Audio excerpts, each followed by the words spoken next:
Girl in the Spider's Web is a sequel slash reboot to the 2011 David Fincher film, The Girl with the Dragon Tattoo. And this is a film that focuses on Lisabeth Salander, who is a hacker. She's had a troubled personal life, and you get a little bit of that in this film. But she's a troubled hacker who essentially gets approached to start tracking this one person and ultimately steal this nuclear plans, essentially, so that there won't be nuclear warfare. But also, she's having a little bit of difficulty with a fellow relative that unfortunately got spoiled in the trailer. Based on the trailer for this film, I thought it looked like it could be solid. It could be entertaining. But by no means was I like, oh my goodness, I can't wait. Even though I am a fan of the 2009 Swedish film and a huge, huge fan of the 2011 remake. But here's the thing. I was halted when I saw that David Fincher wasn't involved. Rooney Mara wasn't involved. Nobody, not even Daniel Craig, was involved. And then even the cinematographer were the composers of the Girl with the Dragon Tattoo remake. So I was just kind of like, what the heck? And, I saw Claire Foy was attached, and I was like, okay, I mean, she's not bad. She's a solid actress.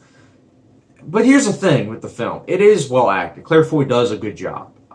She's not incredible like Rooney Mara or Noomi Rapace in the original, but she is solid. She gets the job done. You can understand kind of her motives. You don't get to really, get a three-dimensional portrayal the way in the other films, but, she's still entertaining and she still is watchable. This film is also fast-paced. You get a sense of compulsion that the director was really trying to gun for just getting a fast-paced journey your way, and it worked. I mean, I was never like, oh my goodness, this is the worst film of the year, but it gets the job done with being fast-paced and mildly diverting. Now, with that said, it is mostly well shot. It's nothing compared to the other films, but it's competently shot for the most part, and the action is mildly diverting. I mean, it's nothing special, but it is diverting for what it is. It's not memorable, but it is diverting. But that's about all the positives I have for this film, because honestly, this is a mixed bag of a film.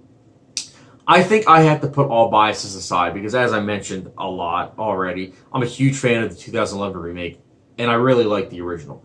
So I have to pretty much throw all that aside and just say this is a superhero film, because it is, essentially. Lisabeth Salander does so many things in this film, as well as other characters that are like superhero-esque. And there are so many plot points that are so convenient that it's like, was it even written by a script or a machine?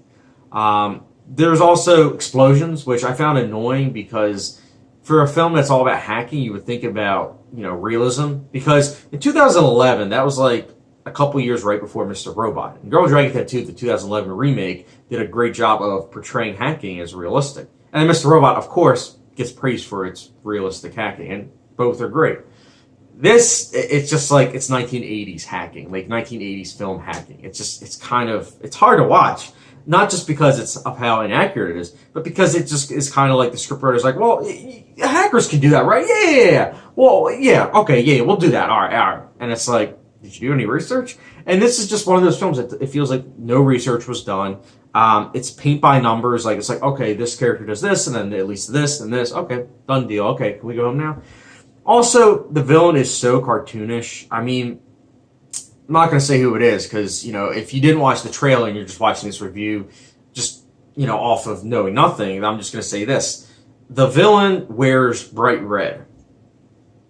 Who wears bright red as a villain? Like, it's not like Hannah, where the characters were wearing colors specifically to actually represent, like, a fairy tale.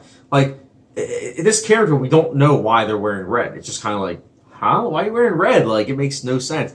And also, again, it's just not fleshed out at all. And it's a shame, really.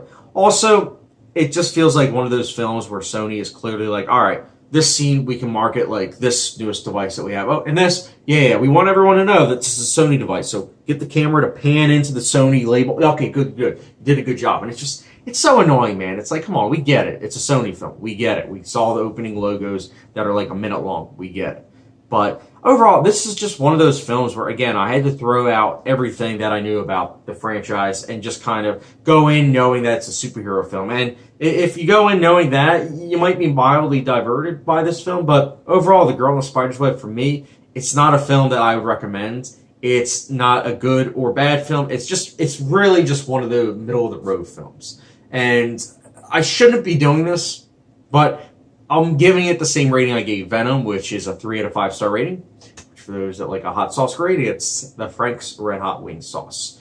Much in the same way as Venom, I'm going to be shooting myself months later with why did I give it that rating? But just know that I'm basing it off of entertainment and critically thinking.